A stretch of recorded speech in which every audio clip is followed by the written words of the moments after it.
Hello' গাইছ, তো YouTube channel কেনেকৈ বনায় আপোনালোকক মই শ্বৰ্ট ভিডিঅ'ত আপোনালোকক দেখাইছোঁ। ইউটিউব চেনেল বনাবৰ কাৰণে প্ৰথমত আপোনালোকে ইউটিউবটো অ'পেন কৰি ল'ব।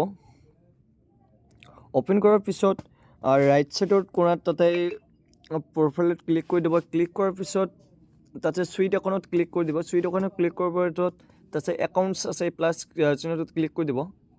দিয়াৰ পিছত তাৰপিছত আপোনালোকে এটা ক্ৰেডিট একাউণ্ট অৰ্থাৎ আপোনালোকে এটা জিমেইল খুলি ল'ব।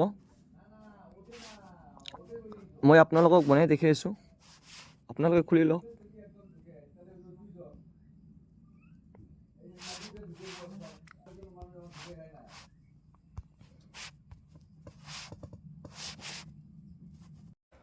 জিমেইলটো বনোৱাৰ পিছত জিমেইলটোত ক্লিক কৰি দিব। ক্লিক কৰাৰ পিছত আপোনাৰ ৰাইট ছাইডৰ প্ৰফাইলত ক্লিক কৰি দিব। ক্লিক কৰাৰ পিছত ক্ৰিয়েট ইউৰ চেনেল